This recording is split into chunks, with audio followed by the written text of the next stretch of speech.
Página 180, tema 4, coordenação nervosa. As sinapses. Na transmissão do impulso nervoso, os neurônios se comunicam. Entre o axônio de um neurônio e uma célula vizinha, existe um espaço microscópico chamado sinapse.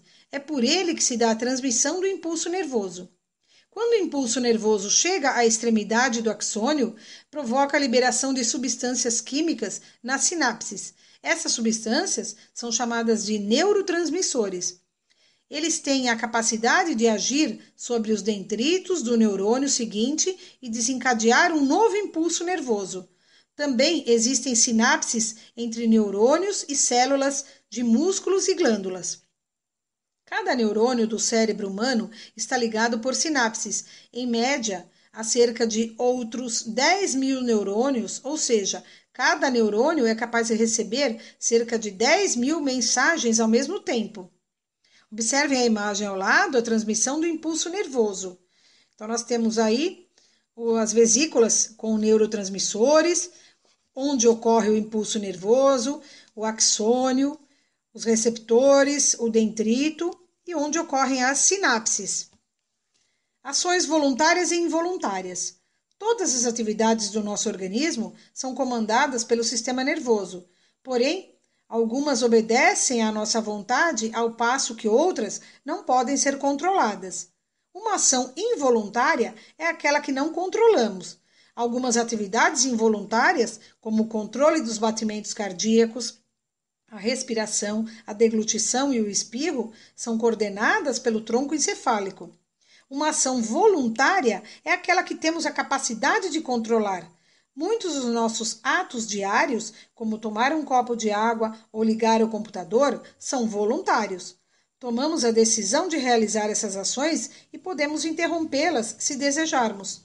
Em uma ação voluntária, a informação sensorial é transmitida ao cérebro, que a analisa e elabora a resposta mais adequada ao estímulo recebido.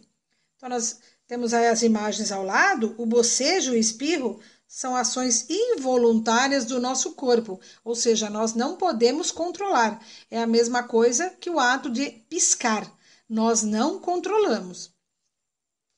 Página 181, uma ação voluntária, observem a imagem aí. Então, nós temos aí um garotinho em uma bicicleta, o órgão sensorial, que é o olho, o cérebro, a medula espinal, o neurônio e o músculo.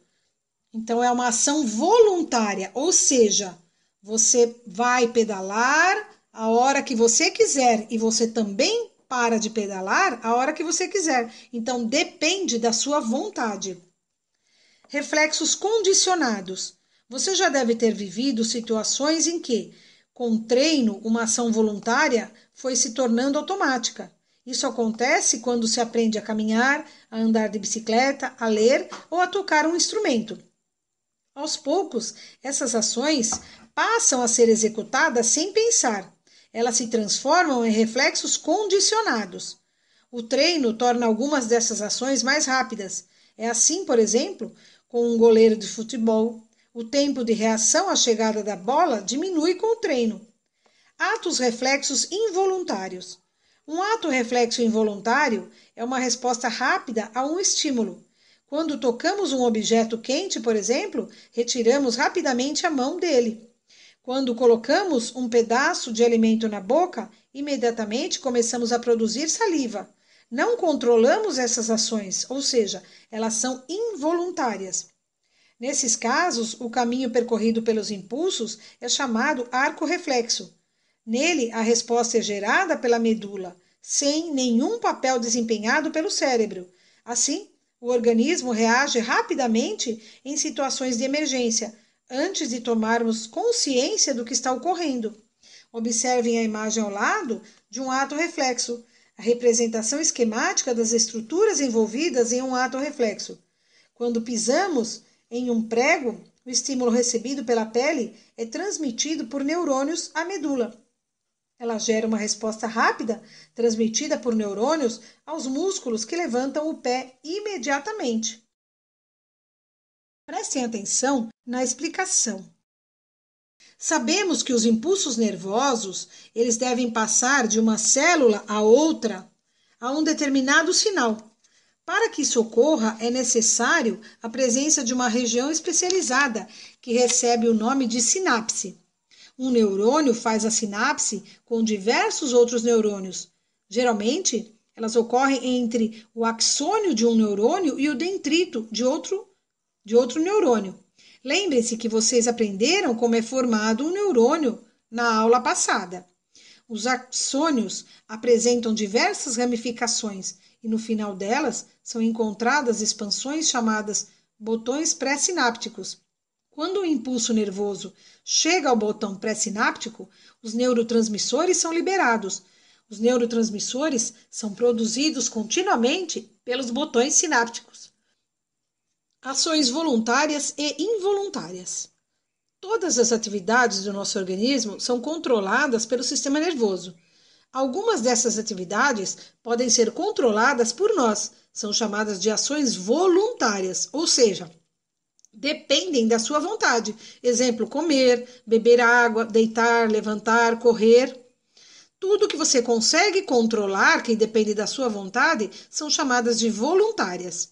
Já uma ação involuntária, não conseguimos controlar, ou seja, não dependem da nossa vontade.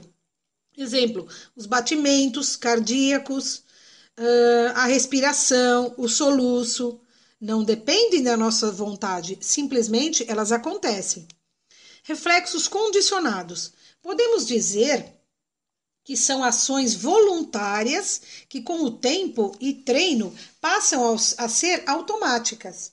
Prestem bem atenção nesse exemplo.